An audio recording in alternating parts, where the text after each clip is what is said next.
For those in the Republican Party of Florida who may have thoughts about expelling those who happen to be members of the Florida Republican Assembly from their Republican executive committees, know this.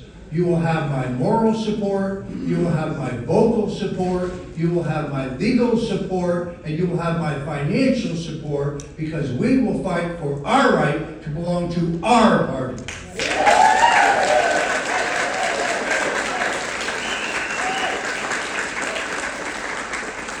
It is very difficult, having had the honor of working for 3 great Republican presidents, to name the greatest Republican president of my lifetime.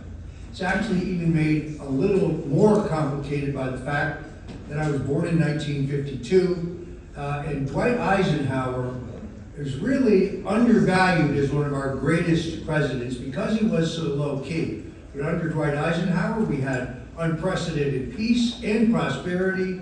We also built the interstate highway system. He also was the last president of the United States to have a surplus and to avoid a federal deficit. Here you had a military man who refused the demands of the Pentagon to spend more on defense than he believed we needed. He was a truly great president.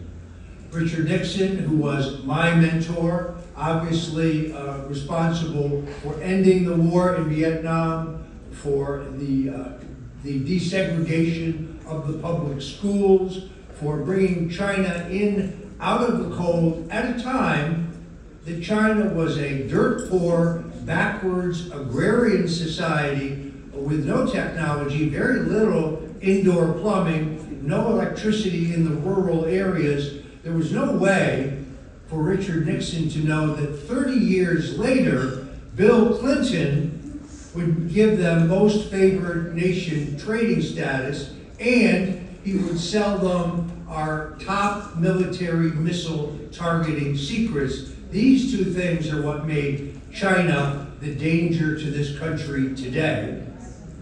And while I was pleased to see Governor DeSantis say that he would push and sign a law preventing the Chinese communists from buying land here in Florida, unfortunately, when you read the small print, it only prohibits the Chinese from buying land that is contiguous to a national security facility, whatever that means. I say it's time to ban the Chinese or those fronting for them from buying any ranch land, farmland, real estate, airport, harbor, open road, airport here in the United States. I must admit that I was somewhat tickled to see the FBI raid John Bolton's house yesterday. You may not have noticed this, but Bolton put out a formal statement in which he denied that he had appropriated his mustache from one of the village people. I can tell you this, that under the FBI as run by my friend Kash Patel, there are no raids on the homes of American citizens without probable cause and without a reasonable suspicion of illegality, unlike the days when James Comey and Christopher Wray ran the FBI. It remains to be seen why both the home and the office of John Bolton was raided yesterday, but I do find it curious that George Conway, the left-wing lawyer, who was actually a New Yorker, was there in the early morning, other than to say it's pretty clear to me that John Bolton has lawyered up. And I suspect he needs to. I must also say that in the 50 years I've been in American politics, I've never met a bigger asshole than George Conway. He, by the way, is the man who came up with the idea of extending the statute of limitations under New York state law for sexual assault, in which they framed President Donald Trump in this absurd claim by the woman E. Jean Carroll. a case that will be won on appeal. But she actually said that the president, before he was president obviously, assaulted her in a dressing room at Bergdorf Goodman, and she said specifically she was wearing a designer dress, which she was happy to have her picture taken in, only to learn that that dress had not yet been designed or produced on the day in which she said she was assaulted. Little did George Conway know that when he changed that law to extend the statute of limitations, he would catch Democrat Governor Andrew Cuomo and New York City's Democrat Mayor Eric Adams, who are now both facing sexual assault legal cases. What goes around comes around. I'm sure that many of you remember, as I most certainly do, the morning of January 19th, 2019, pardon me, January 25th, 2019, when 29 fully SWAT-clad FBI agents wearing night goggles and brandishing fully automatic M4 assault weapons surrounded and swarmed my home to arrest me for the non-existent crime of lying under oath in my voluntary testimony before the House Intelligence Committee to cover up the Russian collusion, which we now know, thanks to Tulsi Gabbard, definitively never actually happened.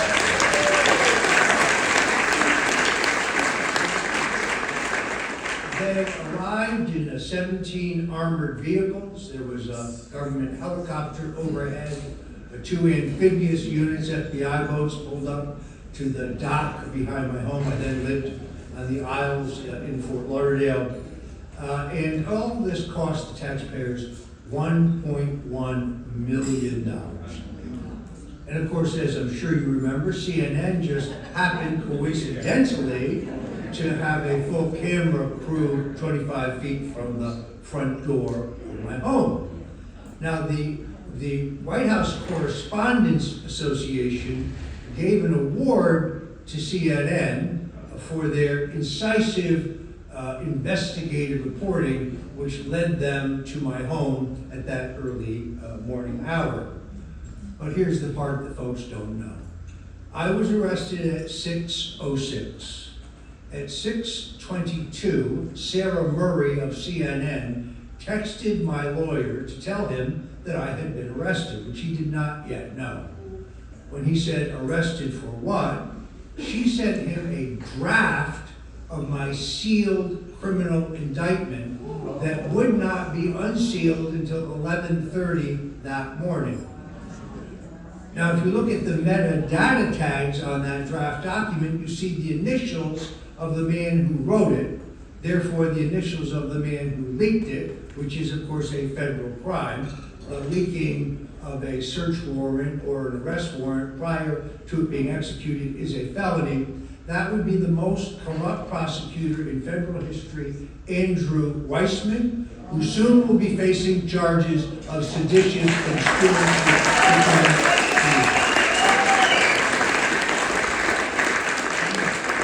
investigative reporting my ass. The Russian collusion hoax is the greatest single dirty trick in American politics. It is nothing worse than an epic abuse of power in which the full authority of the United States government and the extraordinary capabilities of our intelligence agencies were weaponized using 2 fraudulent claims. One, the Steele dossier, which was a fraudulent report paid for and commissioned by Hillary Clinton and her campaign, which falsely claimed that President Donald Trump had dallied with Russian prostitutes when visiting Moscow as a private citizen. It was a complete, as we New Yorkers would say, it was a complete fugazi. It wasn't fraud. But then there's also the false claim that the Democrat National Committee was the target of an online hack of Russian intelligence. Now, at my trial, the judge would not allow me to call Bill Binney, the Central Intelligence Agency's longtime top counterterrorism IT expert, or produce forensic evidence that would have proved definitively that there was never any online hack of the Democrat National Committee, not by the Russians or anyone else, and that the download times of the purloined material demonstrates that it was downloaded to some type of portable drive and taken out the back door. You're not allowed to say the name of the man who did it, so I won't. Seth Rich. This is one of the greatest frauds on the American people. When the FBI admitted in my pre-trial discovery phase that they had never inspected the computer servers of the Democrat National Committee, that they had relied entirely on a third-party IT company called CrowdStrike. And then at my trial, the judge refused to give the CrowdStrike's report to my defense attorneys. You're supposed to have all of the material against you, all evidence against you. But here's what we know. The head honcho at CrowdStrike, a man named Sean Henry, who just coincidentally happened to be a former assistant to Robert Mueller, the special prosecutor, when he was the head of the FBI, testified before the House Intelligence Committee under oath and admitted that his famous report included no proof whatsoever that the Russians had hacked the DNC. So what we saw here was a seditious conspiracy to undo the results of the 2016 election and unseat a duly elected president, the greatest president in my lifetime, Donald J. Trump.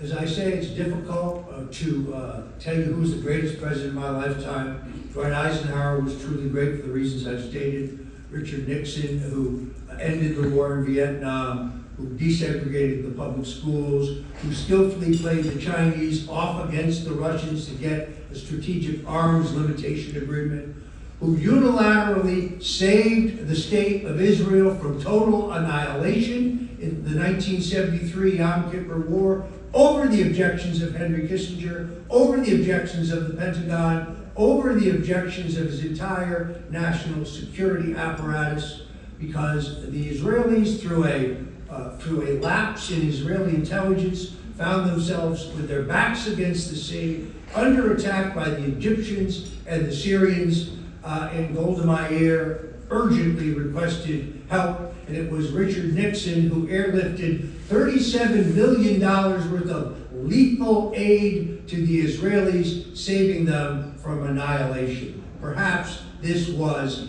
his greatest hour. It is also important to note that he gave us the end of the military draft. He gave us the 18-year-old vote. He launched the war on cancer. And until Donald Trump came along, he staged the greatest single comeback in American political history. But the victory of 2024 really takes the cake. It is a testimony to the resilience and the strength and the courage and the stamina and the persistence of one of the toughest men I have ever met. Now, I worked for Senator Bob Dole as his assistant in the U.S. Senate for 2 years. I very famously worked for Richard Nixon. They were both very tough guys. But neither one of them is as tough as Donald Trump, particularly when it comes to standing up for the interests of this country and seeing every decision he makes through a simple prism. What is best for America? What will put America first?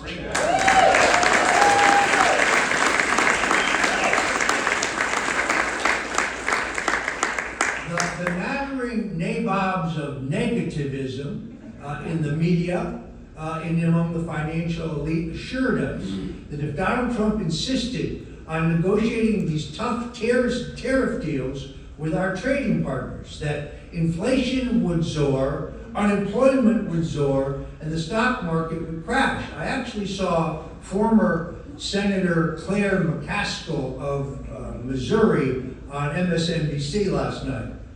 If her IQ was 1 point lower, you'd have to water her like a plant. She talks about the Epstein matter being a distraction from our collapsing economy. Is she unaware of the fact that we have the highest Dow Industrial Average in American history? The two measures that the Federal Reserve is supposed to use in determining whether we cut interest rates on the American people are unemployment and inflation. And today, both of those measures are either at the same level or significantly lower than they were the last 4 times the Federal Reserve cut interest rates. Which is why I say it is time for Jerome Powell, if he's not busy plotting the $2.5 billion renovation of his already palatial Washington headquarters, to either cut rates on the American people or resign.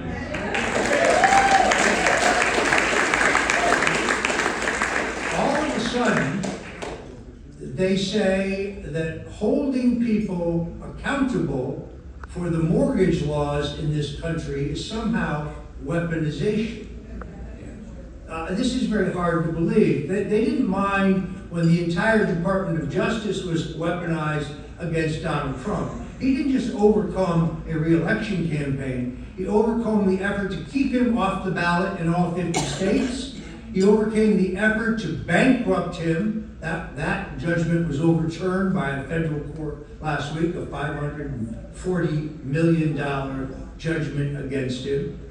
They tried to frame him in 2 other Manhattan-based trials, both of which will be overturned ultimately by the courts. And let's be very candid. They tried to kill him at least twice. I can tell you that after Butler, Pennsylvania, in my conversations with the president, I detected a very, very subtle change. He's always been a man of enormous confidence. He's always been a man of enormous strength. But I sensed a greater serenity. I also sensed a greater sense of urgency. He knows that he is protected now by the armor of God.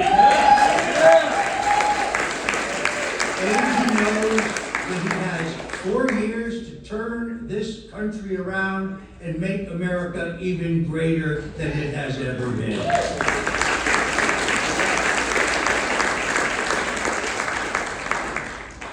And he's given us, in my opinion, an all-star cabinet. See, in his first term, with all due respect, he came from the world of business to the world of politics. He didn't quite understand how Washington, D.C. works.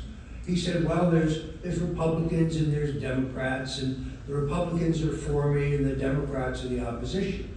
Unfortunately, as we know, some of our fellow Republicans resented his nomination, resented his election, resented the fact that Donald Trump could reach and motivate voters that Mitt Romney could never win, that John McCain could never win. Because Trumpism and the America First movement, and the MAGA movement, is bigger than the Republican Party will ever be. We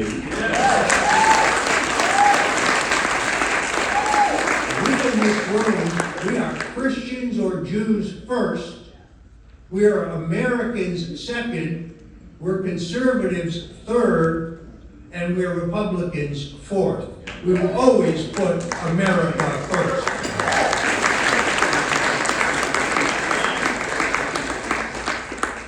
I confess to you that having gone through the horrific ordeal of being targeted in the Russian collusion hoax, when I, in fact, as this woman's t-shirt says, did nothing wrong. It was very interesting because my lawyers in trial also asked for Robert Mueller's full, unredacted final report. Once again, a criminal defendant is entitled to see all evidence against them. But the judge denied us that report, saying she would read it in her chambers and give my lawyers the relevant sections of the report about me. It wasn't until Election Day of 2020, the busiest media day in the world, that a federal judge, based on a lawsuit by BuzzFeed, ordered the Department of Justice to release the entire unredacted Mueller report. Seems like Judge Amy Berman Jackson forgot about page 178. That's where it said that Mueller could not sugarcoat the fact that he found no evidence of Russian collusion, no evidence of WikiLeaks collaboration, or any other crime on my part. I think everybody in this room understands that I was charged for one simple reason: to put pressure on me to testify falsely against President Donald Trump. I was arrested in January in that over-the-top raid that everyone in America saw.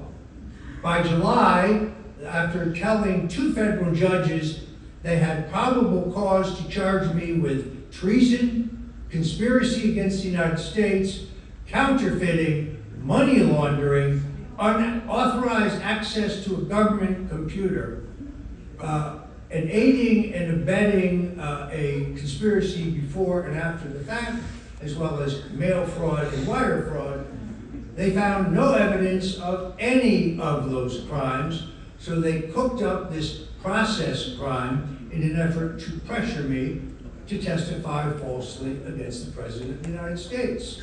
And I sat with the prosecutors and they said, look, we're going to issue a superseding indictment against you and you're going to die in a federal prison unless you sign this. And they pushed this piece of paper across the table.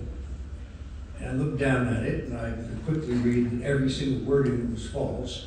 I'd actually already taken 2 polygraph tests from the same Florida-based company that does lie detector tests for the Florida Department of Law Enforcement. So there was no question that what they wanted me to sign was a lie. And I looked the prosecutor in the eye and I said, you can take this and you can shove it up your ass.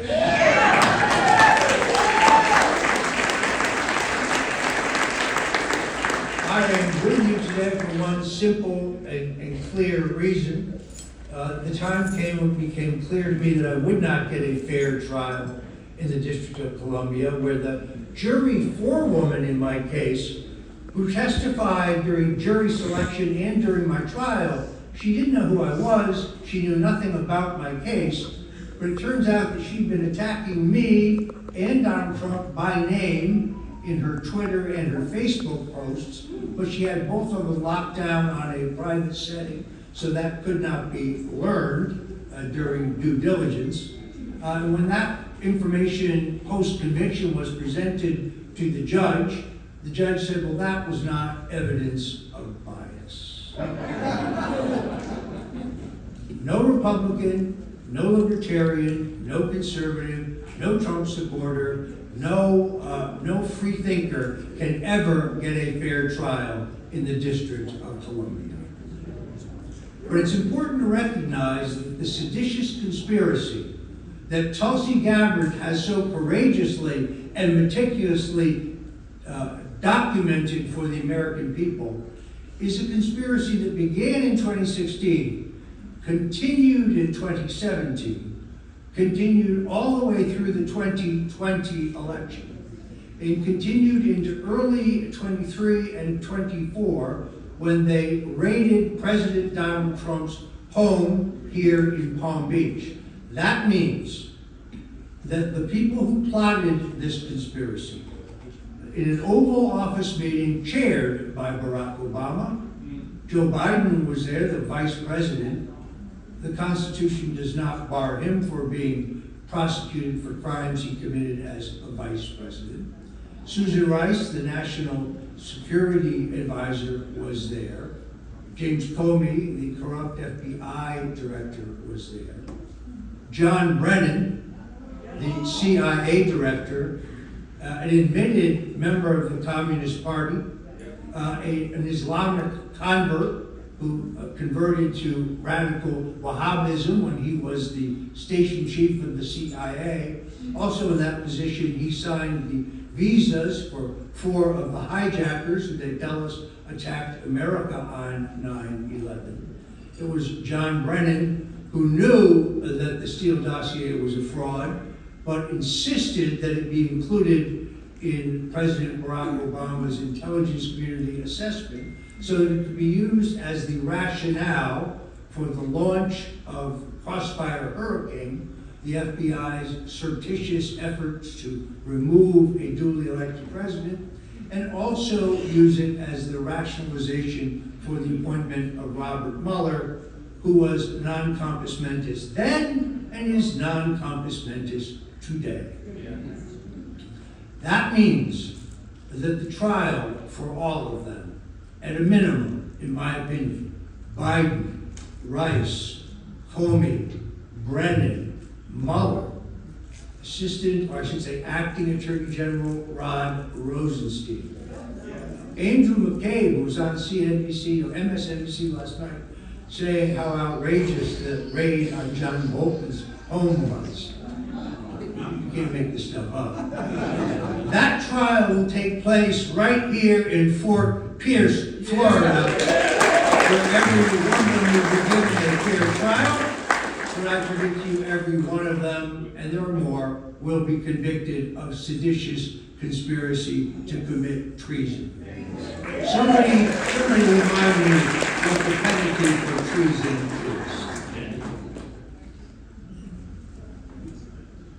Everything they told us about the Trump presidency so far has been wrong. The tariff deals have given us the strongest, most vibrant economy in our history. I'm going to tell you right now, I'm in favor of DEI. Deport every illegal.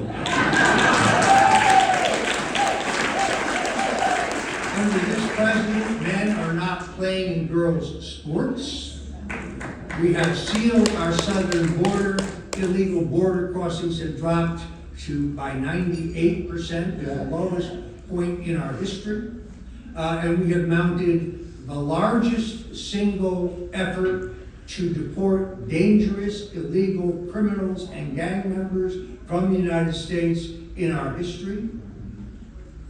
And there is no question that the president's greatest legacy lies ahead. History can bestow no greater title than that of peacemaker. And we are going to see this practice. He ended the long and bloody conflict between the Democratic Republic of Congo and Rwanda.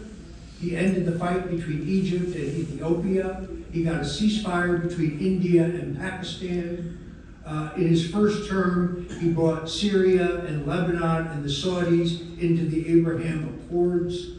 And he is going to end, he got a ceasefire between Israel and Iran.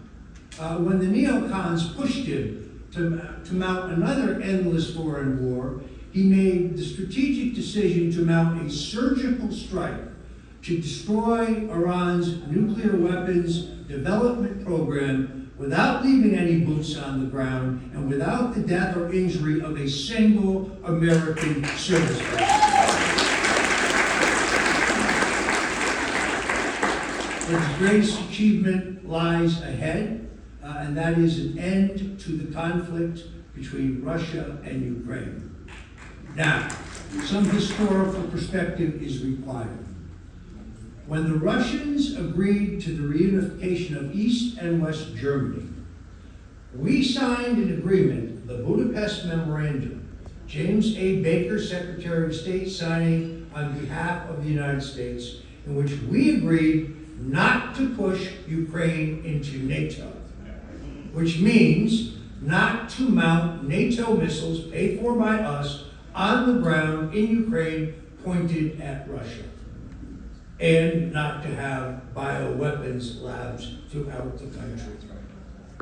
That is the reason for this war, because we're in violation not only of the Budapest Memorandum, but a subsequent agreement we signed, the Minsk Accords. And this war could have been ended, would have never happened if Donald Trump had been president. This war is a provocation brought to you by the Biden administration. They criticized the president because he met with Vladimir Putin in Alaska. But the president understands it takes two to tango. And therefore you have to have both the Russians and the Ukrainians in a framework in which they can both agree. We're very close to this happening.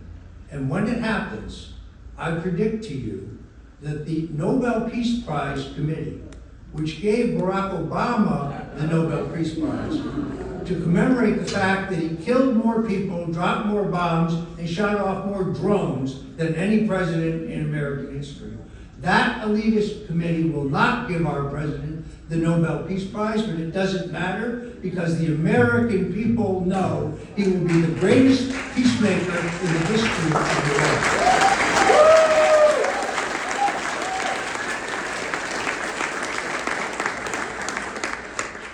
I salute you here in the Florida Republican Assembly because we are the conscience of this party. We are going to have a change in leadership. Our current governor's term ends in 2026. I personally have endorsed Byron Donalds. I think he would be a great governor for Florida. As you know, the governor appointed Ashley Moody to be our U.S. Senator. I don't believe in appointed senators. I believe there should be a Republican primary for the office of the U.S. Senate. Stay tuned. The state is becoming increasingly red. Why? Because so many of you out there are working so very hard. When I see people like my friend Corey Mills here, a true fighter for the America First agenda, you're going to hear later from my friend Ana Paulina Luna. Now, I'll be the first to admit that I didn't support her initially. I had some skepticism about her. But in American politics, you have to be big enough to admit when you are wrong. And on the question of Ana Paulina, I was completely wrong. She is a warrior. She is a firebrand. She makes me proud to be a Floridian and to be in the same party as she is.